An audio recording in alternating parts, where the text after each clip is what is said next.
بسم الله الرحمن الرحيم يسألونك عن الخمر والميسر قل فيهما إثم كبير ومنافع للناس وإثمهما أكبر من نفعهما ويسألونك ماذا ينفقون قل العفو كذلك يبين الله لكم الآيات لعلكم تتفكرون. يا نبي سلام عليك، يا رسول سلام عليك، يا حبيب سلام عليك، صلوات الله عليك.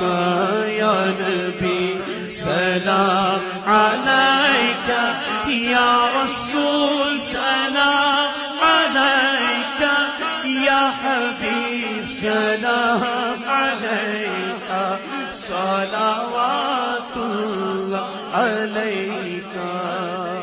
حبيبي يا رسول الله، يا نبي سلام عليك، يا رسول سلام عليك، يا حبيب سلام عليك، صلوات الله عليك. ونؤمن به ونتوكل عليه ونعوذ بالله من شرور أنفسنا ومن سيئات أعمالنا من يهده الله فلا مضل له ومن يضلله فلا هادي له ونشهد أن لا إله إلا الله وحده لا شريك له ونشهد أن محمدا عبده ورسوله. أما بعد، أعوذ بالله من الشيطان الرجيم. بسم الله الرحمن الرحيم. يسألونك عن الخمر والميسر قل فيهما إثم كبير ومنافع للناس وإثمهما أكبر من نفعهما ويسألونك ماذا ينفقون قل العفو كذلك يبين الله لكم الآيات لعلكم تتفكرون. صدق الله العظيم. إن الله وملائكته يصلون على النبي يا أيها الذين آمنوا صلوا عليه وسلموا تسليما. اللهم صل على سيدنا مولانا محمد وعلى آله وسلم. اللهم صل على سيدنا مولانا محمد وعلى آله وسلم. الصلاة والسلام عليك يا رسول الله وعلى آلك وأصحابك يا حبيب الله. اللہ تبارک و تعالی وحدہ لا شریک کا بے پایا فضل و کرم اور احسان و انعام ہے کہ جس نے باعث تخلیق کائنات رحمت للعالمین شافع روز جزا خاتم النبیین حضور سیدنا محمد مصطفیٰ صلی اللہ علیہ وسلم کے مبارک وسیلہ سے ہم سب کو دولت ایمان عطا فرمائی. اللہ تبارک و تعالی کما حقہ ہم اس دولت کی قدر کرنے کی توفیق عطا فرمائے. آج بحمد اللہ تعالی سورہ البقرہ کی آیت نمبر 219 آیت 219 جو ہے اس کی تفسیر پاک بیان کرنے کی سعادت حاصل کی جائے گی. اللہ تبارک و تعالی وحدہ لا شریک ارشاد فرماتے ہیں یسألونک عن الخمر والمیسر، کہ اے حبیب آپ سے یہ لوگ سوال کرتے ہیں شراب اور جوئے کے حوالے سے۔ قل، آپ ارشاد فرما دیجئے، فیہما اثم کبیر، آپ ارشاد فرمائیے کہ ان دونوں میں بڑا گناہ ہے۔ وَمَنَافِعُ لِلنَّاسِ، اور ان میں لوگوں کے لیے تھوڑا نفع بھی موجود ہے۔ وَإِثْمُهُمَا أَكْبَرُ مِن نَفْعِهِمَا، اور ان کا گناہ جو ہے وہ ان کے نفع سے بہت زیادہ ہے۔ وَيَسْأَلُونَكَ مَاذَا يُنْفِقُونَ مَاذَا يُنْفِقُونَ، اور آپ سے سوال کرتے ہیں کہ ہم کیا خرچ کریں۔ قُلِ الْعَفْوَ، فرما دیجئے جو ضرورت سے زائد ہو وہ خرچ کر دیں۔ كَذَلِكَ يُبَيِّنُ اللَّهُ لَكُمُ الْآيَاتِ، اسی طرح اللہ تمہارے لیے اپنی آیات واضح طور پر ارشاد فرماتا ہے۔ لَعَلَّكُمْ تَتَفَكَّرُونَ، تاکہ تم لوگ ان میں غور و فکر کرو۔ یہ آیت پاک کا بامحاورہ ترجمہ ہے، اس کا مفہوم اور دیگر شرعی احکام جو ہے وہ ہم انشاءاللہ عرض کرتے ہیں۔ اس آیت کریمہ میں 3 احکام جو ہیں ان کا ذکر کیا گیا ہے، جن کو ترتیب کے ساتھ انشاءاللہ ہم ذکر کرنے کی سعادت حاصل کریں گے۔ پہلے سب سے ارشاد فرمایا اے حبیب آپ سے یہ سوال کرتے ہیں، کس چیز کے حوالے سے؟ فرمایا آپ سے یہ پوچھتے ہیں شراب اور جوئے کے حوالے سے۔ کون کون سی چیزیں؟ شراب اور جوا۔ آپ انہیں ارشاد فرمائیے قُلْ فِيهِمَا اِثْمٌ کبیر، آپ فرمائیے کہ ان میں بڑا گناہ ہے۔ وَمَنَافِعُ لِلنَّاسِ، اور ان میں لوگوں کے لیے تھوڑا نفع بھی موجود ہے۔ قرآن مجید فرقان حمید میں اللہ تبارک و تعالیٰ نے احکام کو ایک تدریج کے ساتھ نازل فرمایا ہے، درجہ بدرجہ نازل فرمایا ہے، اور حضور نبی کریم صلی اللہ علیہ وسلم پر قرآن مجید جو ہے یہ کم و بیش 23 سال کی مدت میں نازل ہوا ہے۔ 23 ایئرز جو ہے یہ قرآن مجید اترتا رہا ہے۔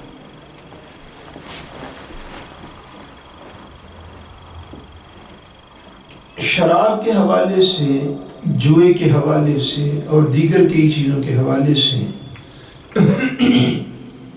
اور بالخصوص شراب کے حوالے سے جو اس آیت کریمہ میں ذکر ہے، اس کی کراہت اور اس کا حرام ہونا، اس کے احکام جو ہیں یہ حضور علیہ السلام پر تدریجاً اتارے گئے۔ کیسے اتارے گئے؟ تدریجاً یعنی درجہ بدرجہ، سٹیپ بائی سٹیپ اتارے گئے، مرحلہ وار اتارے گئے۔ یہ اس سلسلے کی یہ پہلی آیت کریمہ ہے،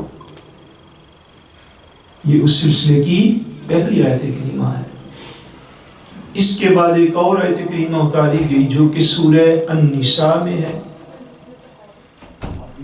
کس سورت میں؟ سورہ ساری بڑی سورہ النساء میں۔ اور اس کے بعد آخری حتمی اور فائنل حکم جو اتارا گیا شراب اور جوئے کے کی حرمت کے اعتبار سے اور ان کے حرام ہونے کا آخری اور فائنل حکم جو ہے وہ سورہ المائدہ میں موجود ہے.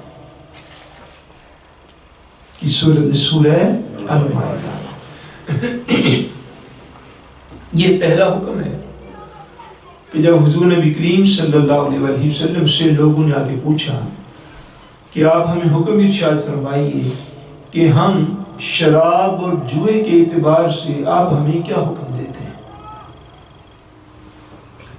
شراب اور جوا جو ہے یہ عرب کلچر میں ایسے تھا جیسے لوگ جو ہے وہ ہمارے ہاں پانی اور لسی بھی، یہ ان کا کلچر تھا. حتیٰ کہ جب بچہ پیدا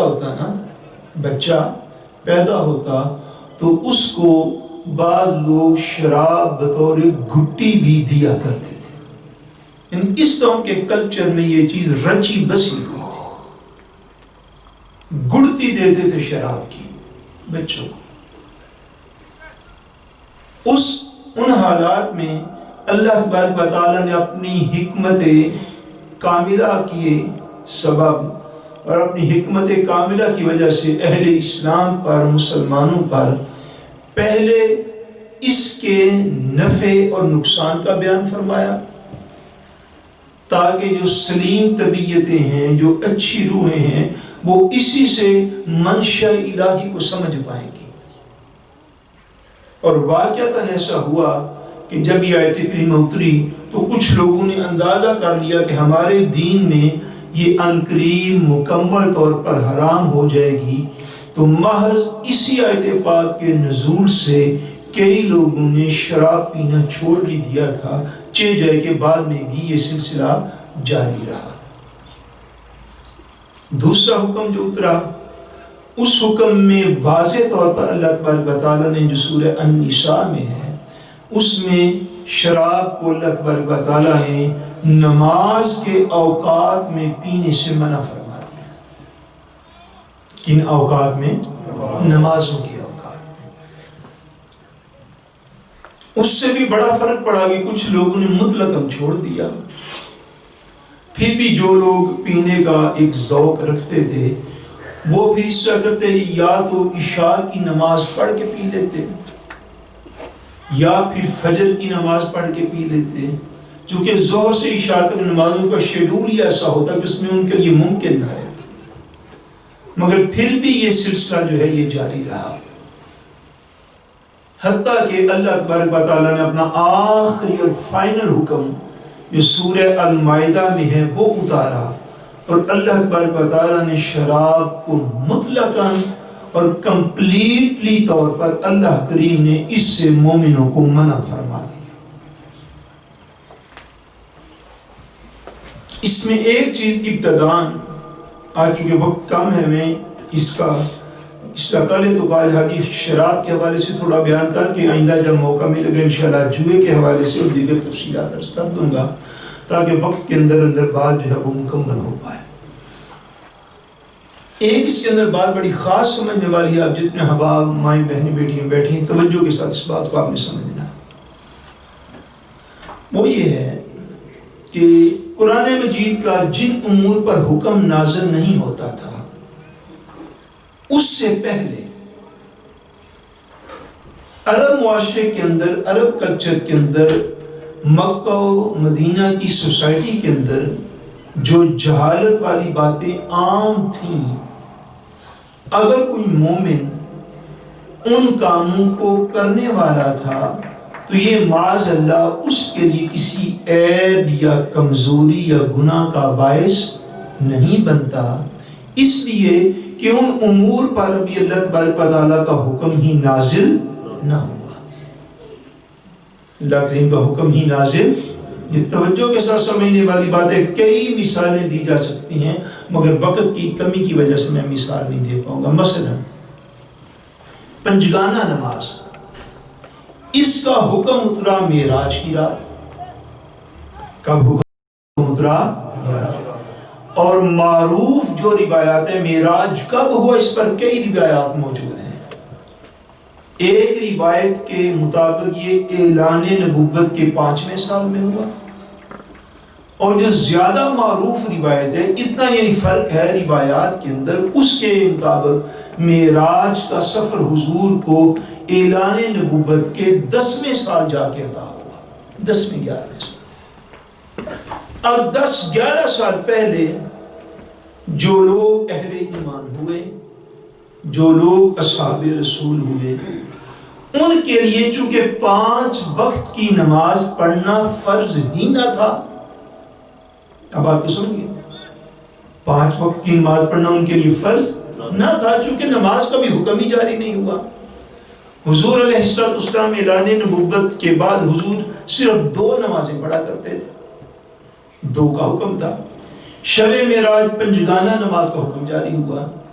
اب اس سے پہلے جن لوگوں نے ایمان قبول کیا اور سفر معراج میں پنجگانہ نماز کا حکم نازل ہونے سے پہلے دنیا سے وصال فرما گئے، ان صحابہ کرام سے، ان اہل ایمان سے روز حشر پنجگانہ نماز کا سوال بولیے، پنجگانہ نماز کا سوال، کیونکہ حکم موجود نہیں تھا، چونکہ حکم موجود نہیں تھا۔ ایسے عرب معاشرے کے اندر جو حرام چیزیں جاری تھیں، حرام تو ان کو بعد میں اسلام نے کیا، جو کلچر، جو تہذیب، جو ثقافت ان کے یہاں کی جاری و ساری تھی، حکم کے نزول سے پہلے ایمان قبول کر لینے کے باوجود حکم کے نزول سے پہلے اگر اس دور کے، اس سوسائٹی کے اہل ایمان ان امور میں ملوث ہوئے تو یہ ان کے لیے اس وقت تک کسی عیب، کمزوری یا گناہ کا باعث چیز نہ تھی۔ کیوں؟ کہ ابھی اللہ تبارک و تعالیٰ کا حکم نازل نہیں تھا ہوا، تو ان کے لیے کام معمول اور روٹین کی بات تھی۔ یہ بات اس لیے عرض کرتا ہوں کہ یہ دور فتنوں کا دور ہے، اس دور میں ان باتوں پر بھی فتنہ اٹھایا جاتا۔ اب کتب میں وہ روایات موجود ہیں، اور اس دور کے اہل ایمان کی بعض بائی نیم روایات جو ہیں وہ بھی موجود ہیں، یعنی ان کے واقعات، سردار سیرت کے واقعات، ان کی لائف ہسٹری کے واقعات کتب سیرت میں یا کتب احادیث کے اندر تو موجود ہیں۔ اب اگر آپ کو اس تناظر اور اس بیک گراؤنڈ میں خدا نخواستہ کوئی شخص بیان کرنے لگ جائے کہ دیکھیے یہ فلاں شخصیت، یہ تو عالم اسلام کی بڑی شخصیت ہے، فلاں کتاب ہے، فلاں حدیث نمبر ہے، فلاں صفحہ ہے، فلاں بک ہے، اس میں تو یہ لکھا ہوا ہے، دیکھیے جی یہ شخصیت جو تھی انہوں نے بھی یہ کام کیا۔ اب ایسا جو ہے بعض اوقات ایسا سننے کو نصیب ہو جاتا ہے، اس بات کو یاد رکھیے اور پورے ہوش و حواس کو سلامت رکھ کے اس بات کو سنیے اور سمجھیے۔ جب تک اللہ تبارک و تعالیٰ کا کوئی حکم نہیں اترا، جب تک اس پر حضور کا کوئی فائنل فرمان جاری نہیں ہوا، تو ان کے لیے نہ یہ بات کسی عیب کا باعث ہے، نہ کمزوری کا باعث ہے، نہ اخلاقیات کی کمزوری ہے، نہ کوئی گناہ کا باعث ہے، اس لیے کہ ان تک اس کی حرمت کا کوئی آیت یا حدیث پاک موجود نہ تھی، اور وہ دن رات حضور کے دائیں بائیں رہنے والے لوگ تھے۔ یہ بات خاص طور پہ سمجھنے کے لائق ہے، یہ بات ذہن نشین رہے گی۔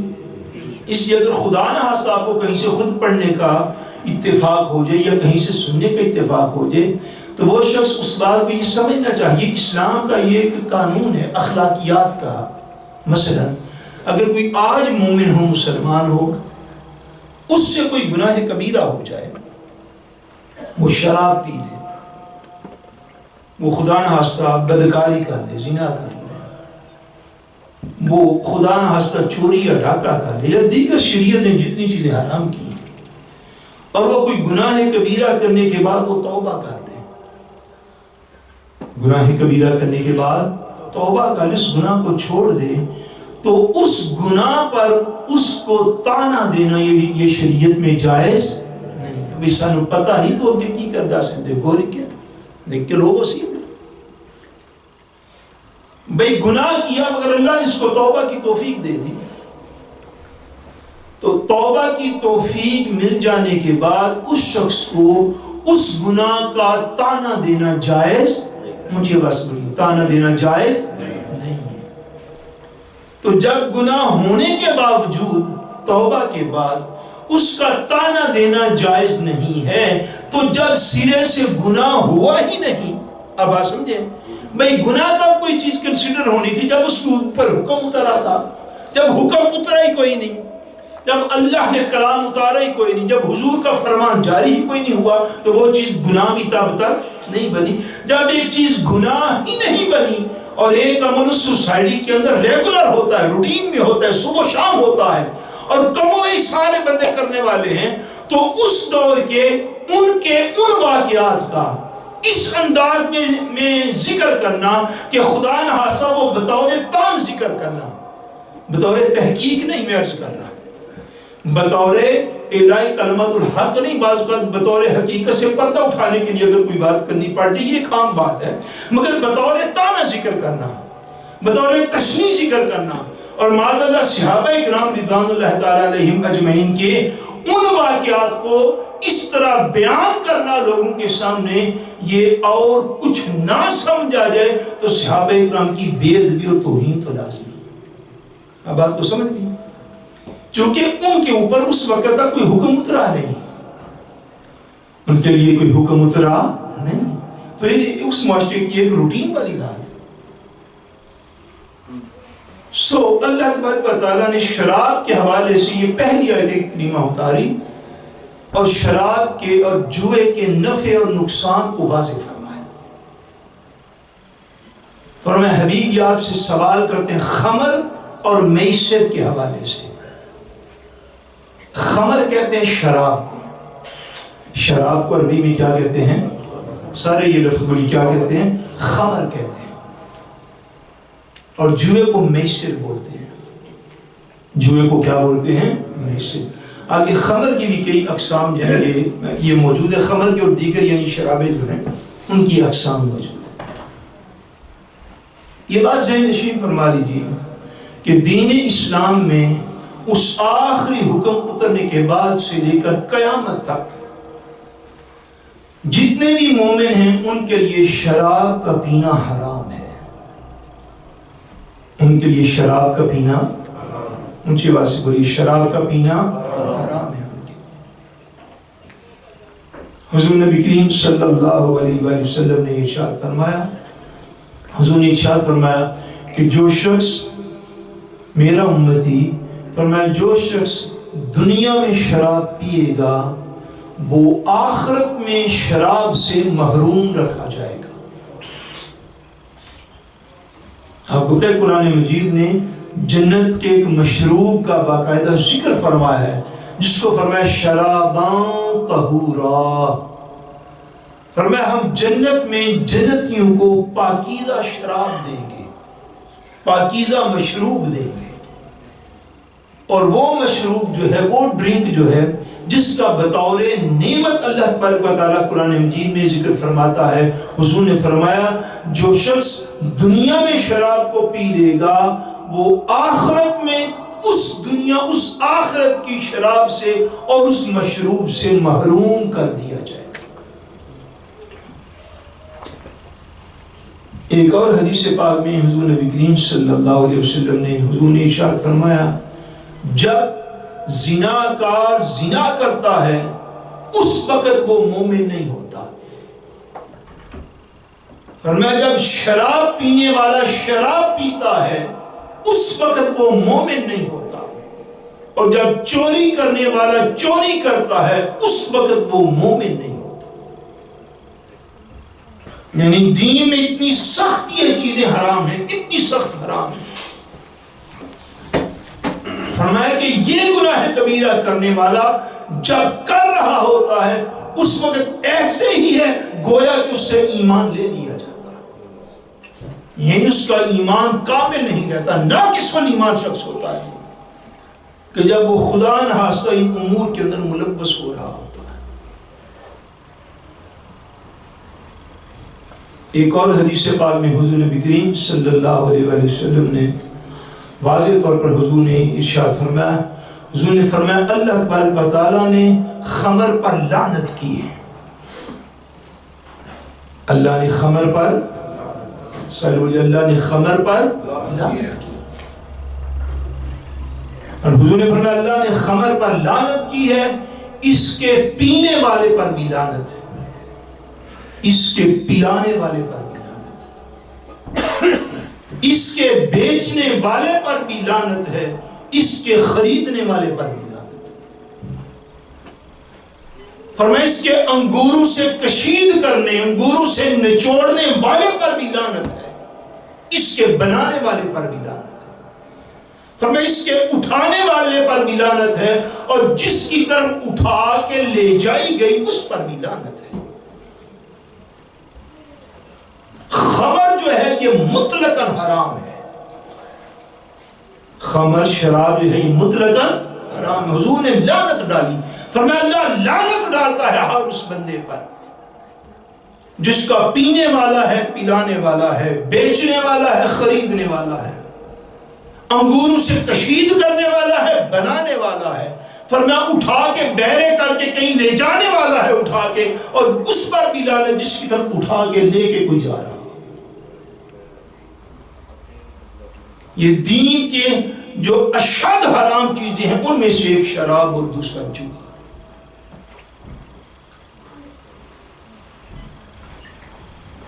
صحابہ کرام رضوان اللہ تعالی علیہم اجمعین میں سے ایک یانگ صحابی جو وہ ارشاد فرماتے ہیں،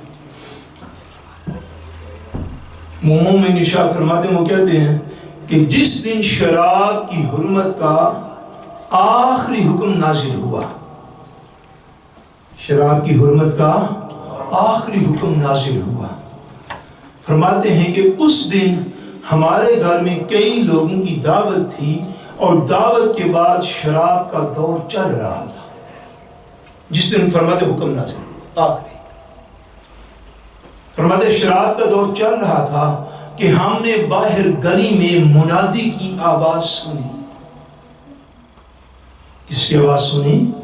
اس دور کا جو طریقہ کار تھا، یعنی جب کوئی اہم حکم نازل ہوتا، حضور علیہ السلام اپنے کسی غلام کی یہ ڈیوٹی لگاتے کہ گلیوں میں پھر کے بلند آواز سے لوگوں کو جا کے ہمارا حکم پہنچا، جو حکم فوری پہنچانا ہوتا اس کا طریقہ کار ایسا تھا، حتیٰ کہ یہ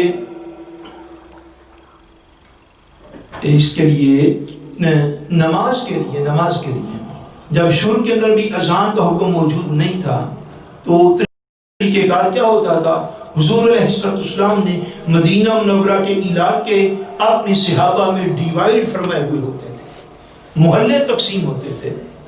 جب نماز کا وقت ہو جاتا تو حضور علیہ السلام کی طرف سے ان کو اجازت تھی کہ تم لوگ گلیوں میں پھر کے لوگوں کو اطلاع کرو کہ نماز کا وقت ہو گیا ہے۔ وہ گلی گلی اونچی آواز سے بولتے کہ نماز کا وقت ہے، نماز کا وقت ہے، نماز کا وقت ہے، تو سارے صحابہ کرام نماز کی ادائیگی کے لیے جمع ہو جاتے اذان کے حکم سے پہلے۔ جب کوئی ضروری حکم حضور نے پہنچانا ہوتا صحابہ تک تو منادی کو گلیوں میں بھیج دیتے بندوں کو کہ جاؤ سارے مدینہ منورہ کی گلیوں میں جا کے بآواز بلند ہماری طرف سے اعلان کر رہا۔ وہ مومن کہتے ہیں، اہل ایمان صحابی، وہ کہتے ہیں کہ ہمارے گھر میں کھانے کی دعوت تھی، اور دعوت کے بعد شراب کا دور چل رہا تھا کہ ہم نے گلی میں کسی منادی کی آواز سنی۔ فرماتے میرے والد گرامی نے مجھے کہا، میرے باپ نے مجھے کہا کہ جاؤ جا کے گلی میں دیکھو کس چیز کی آواز ہے۔ فرماتے میں گلی میں گیا، واپس آیا تو آ کے بتلایا گلی میں ایک شخص اعلان کر رہا ہے حضور کی طرف سے کہ حضور نے یہ فرمایا ہے کہ اے اہل ایمان، آج کے بعد شراب تم پر مکمل طور پر حرام ہو گئی۔ اتنا حکم گلی سے سنا۔ آگے ایسا ایمان افروز کیفیت میں آپ کو کیا عرض کروں، ایمان کے کام سے فرماتے ہیں میں نے واپس آ کے پیغام دیا، گھر ہمارے میں شراب کا دور چل رہا تھا۔ فرماتے ہیں حالت یہ تھی کہ جس بندے کے ہاتھ میں شراب کا پیالہ موجود تھا اس نے وہ اعلان سن کے اسی وقت زمین پر پھینک کے اس کو توڑ دیا. فرماتے ہیں جو مٹکے سے ڈال رہا تھا اس نے مٹکا توڑ ڈالا. فرماتے ہیں جس کے منہ میں تھا اس نے کلی کر دی. فرمایا جو جس کیفیت کے اندر تھا اس نے جب حضور کا حکم سن لیا کہ اللہ نے آج شراب کو حرام کر دیا ہے، فرماتے ہیں کسی نے پیالہ اٹھایا ہوا میں نے دیکھا، وہ منہ تک لے کے جا رہا تھا، اس نے پیالہ دور پھینک دیا.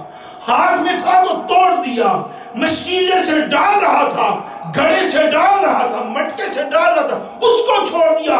حتیٰ کہ اگر کسی کے منہ میں تھا تو وہ اندر نہیں لے کے گیا، اس نے کلی کر کے سارا باہر پھینک دیا. فرماتے ہیں اس طرح مومن منع ہوئے. فرماتے میں نے خود ہمارے گھر میں شراب کے جتنے مٹکے تھے ان کو ڈنڈے سے توڑ ڈالا. اور فرماتے ہیں مدینہ منورہ کی گلیوں میں اتنی شراب بہی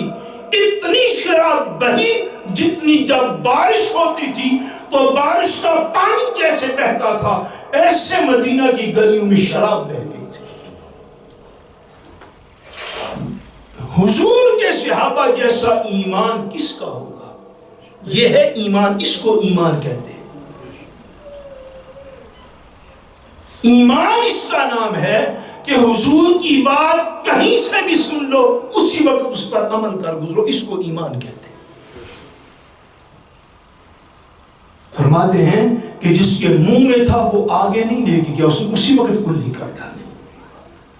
جو پیالہ منہ تک لے کے جا رہا تھا اس نے پرے پھینک دیا. فرماتے ہمارے گھر کے سارے مٹکے اور گڑے میں نے ڈنڈے کے ساتھ توڑ ڈالے. اور مدینہ کی گلیوں میں شراب یوں فرماتے بہتی تھی جیسے آسمان سے بارش ہو تو پانی گلیوں کے اندر بہتا. اس کو کہتے ہیں دین کے حرام کو چھوڑ دینا. دین کے حرام کو چھوڑ دینا، یہ صحابہ کا اسلوب. ہم نے کبھی اپنا اندازہ کیا ہے؟ میں نے، آپ نے، ہم سب نے، ہم حرام کو چھوڑنے میں کتنے سال لگاتے ہیں؟ چاہے ہمیں اپنا اندازہ ہم سن لیں کہ غیبت حرام ہے تو ہم غیبت چھوڑنے میں کتنے سال لگاتے ہیں. ہم سن لیں کہ جھوٹ بولنا حرام ہے تو اس کے سننے کے بعد ہم کتنے سال لیتے ہیں جھوٹ کو چھوڑنے میں. ہم سن لیں کہ شرابیں حرام ہیں، قتل ناجائز قتل کرنا حرام ہے، سود کا کھانا حرام ہے، چوری اور ڈاکہ حرام ہے. ہم میں سے کتنے مسلمان ہیں جو گلی جاتے کسی بندے سے یہ بات، مسجد آ کے نہیں میں بات کر رہا ہوں، مساجد والے ذرا اپنا جائزہ لیں. میں کہتا ہوں گلی جاتے کسی بندے سے بات سننا نہیں، اللہ کے رسول نے اس کام سے منع کر دیا ہے. کتنے لوگ ہیں ہم میں جو اسی وقت اپنے آپ کو بدل ڈالیں؟ کیا ان کو نسل در نسل یہ چیز وراثت میں ملی ہوئی نہ تھی؟ بولیے. تو جنہوں نے کلیاں کر ڈالی کیا وہ ساری عمر کے پینے والے نہ تھے؟ جنہوں نے مٹکے توڑ ڈالے کیا ان میں کلچر کے طور پر یہ چیز آئی ہوئی نہ تھی؟ جنہوں نے منہ تک آئے ہوئے جام پرے پھینک دیے کیا وہ مدتوں سے اس کو پینے والے نہ تھے؟ میں جب سن لیا کہ یہ چیز اللہ اور اس کے رسول نے حرام قرار دے دی ہے، اس کے بعد کہنا نہیں کہ مجھے تو یہ کام کرتے ہوئے چونکہ بڑا عرصہ لگ گیا ہے اس لیے چھوڑنے میں مجھے بڑا ٹائم چاہیے. ہماری مائیں بہنیں بیٹی ساری عمر سنتی رہتی ہیں کہ باپردہ رہنا چاہیے، کم سے کم حجاب کے ساتھ رہنا چاہیے. تو حجاب شروع کرنے میں 50 سال چاہیے آپ کو؟ یہ کیسا دین ہے اور کیسا ماننا ہے کہ آپ دیکھیے نا، گناہ کرنے کے لیے انسان مہنگا کر گزرتا ہے. گناہ کی طرف جانے کے لیے کوئی بندہ سال نہیں لگاتا. بے حیائی کا کوئی کام کرنے کے لیے اس کو 10 سال کی محنت نہیں چاہیے. تو چھوڑنے کے لیے آپ نے 10 سال کا پلان کیوں کیا ہوا ہے؟ چھوڑنے کا حق یہ ہے جیسے صحابہ نے حضور کے فرمان پہ حق ادا کر کے دکھا دیا. ادا کیے یا نہیں؟ گلیوں میں حضور بندہ بیچتے تھے خالی. اب ہمارے دین کے ساتھ وابستگی کا عالم کیا ہے کہ گروپ میں میسج بھی کرو تو آگے اس کو بندہ رسپانس نہیں کرتا، جیسے آسمان والوں سے یہ بات کی جا رہی ہے. اب ان باتوں کو سمجھو نہیں، ان کو پر غور کریں. ہمارا عالم کیا ہے کہ ہم جب جمعے کے اوپر ہم نے خطاب سنا، کہیں سے بھی سنا، ہم نے درس قرآن میں آگے خطاب سنا، کہیں سے بھی سنا، ہمارا تو اب عالم یہ ہو چکا ہے، آگے بات کہ یوں نہ نکل جائے کہ 10-50 بندوں کو میٹنگ میں بٹھا کے بلا کے ایک بات کہو نا، تو وہ 50 کے 50 یہ سمجھتے ہیں کہ ہمارے سے بات نہیں ہو رہی، کسی اور مخلوق کے ساتھ بات ہو رہی. جب تک انفرادی طور پر نہ کہو. ایسی بات ہے کہ نہیں؟ بولیے، ایسی بات ہے. جمعے والے دن لوگ سمجھتے شاید یہ خطاب ملائکہ سے کیا جا رہا ہے، یہی درس قرآن کے حساب ہے، یہی جلسوں کے حساب ہے، یہی محفلوں کے حساب ہے. میری جان، دین کو ایسے نہ سمجھو، اتنا آسان نہ لو. اب جنہوں نے حضور کی زبان سے اس بالخصوص یہ شراب کے حوالے سے حضور کی زبان سے لعنت سنی کہ نہیں سنی؟ بولیے. آخری بات آج کی عرض کر دیتا ہوں، انہوں نے اس کو کیسے مانا اور کیسے سمجھا. سنیے فرمان اقدس امیر المومنین، امام المتقین، شہنشاہ ولایت، باب العلم، حضرت سیدنا مولا علی المرتضی، بولیے رضی اللہ تعالی عنہ. آپ کا ایک فرمان اقدس ہے. آپ نے ارشاد فرمایا کسی جگہ پر کنواں ہو، کنواں، کوئی کو کیا کہتے ہیں؟ برن. فرماتے ہیں کہیں کنواں ہو، کنویں کے اندر آپ کو پتہ کتنا پانی ہوتا ہے، کتنے 1000 لیٹر اس کے اندر پانی ہوتا ہے. فرمایا اس کنویں میں شراب کا ایک قطرہ گر جائے، کنواں بند ہو جائے، اس کے اوپر مینار بنا دیا جائے اور اس مینار کے اوپر کہا جائے علی المرتضیٰ کو، حضرت مولا علی پاک فرماتے ہیں کہ اگر مجھے کہا جائے کہ اس مینار کے اوپر کھڑے ہو کے اذان پڑھو تو میں اس مینار کے اوپر کھڑے ہو کے اذان بھی نہ کبھی پڑھوں. یہ ہوتی ہے برائی سے نفرت. پھر سنیے اور اس کی گہرائی کو سمجھیے. کیا فرمایا مولا علی پاک نے؟ فرمایا کنویں کے اندر شراب گر جائے، بھئی اگر 10,000 لیٹر اس میں پانی ہے تو ایک پیالہ اگر گر گیا تو اس کا کیا بگاڑ لے گا. اور فقہی طور پر آگے جنہوں نے نور الہدیٰ پڑھی ہوئی، اگر کنواں ہی دا در دا کا ہے، آپ بات کو سمجھ رہے ہیں.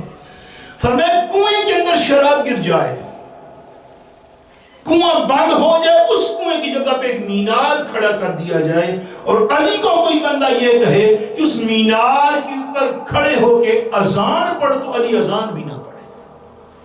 بولیے سبحان اللہ. اتنا دور رہنا چاہیے ان چیزوں سے. اور ساتھ کیا فرمایا کوئی دریا ہو،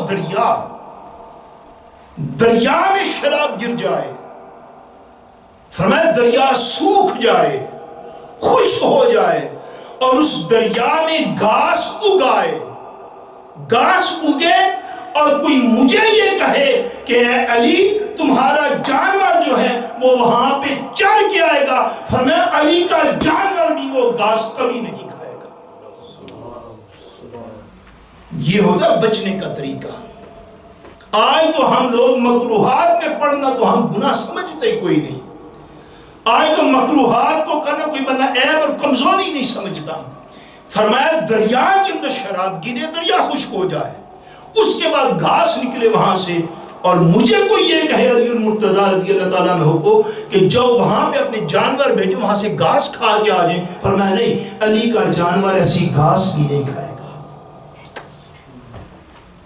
برائی سے ایسے نفرت کرتے ہیں، برائی سے ایسے دور رہتے ہیں، بری جگہوں میں جانے سے ایسے اعتراض کرتے ہیں.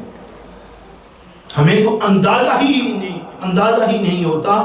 اس لیے یہ بات ذہن نشین کر لیجئے، دین نے جو چیزیں حرام کی ہیں ان کے حوالے سے دل میں نفرت رکھنا، کراہت رکھنا، یہ تقاضا ایمان ہے. یہ تقاضا یہ ایمان کا تقاضا ہے. اللہ نے ان کو حرام کیا، اللہ کے رسول نے اس کے احکام کو واضح فرمایا لعنت ہے ہر اس بندے پر جس کو پینے والا، پلانے والا، بیچنے والا، خریدنے والا. اللہ تبارک و تعالی وحدہ لا شریک ہمیں ہر نیکی کی محبت عطا فرمائے اور ہمیں ہر حرام سے نفرت عطا فرمائے اور ہمارا خاتمہ بالایمان فرمائے. وما علینا الا البلاغ المبین.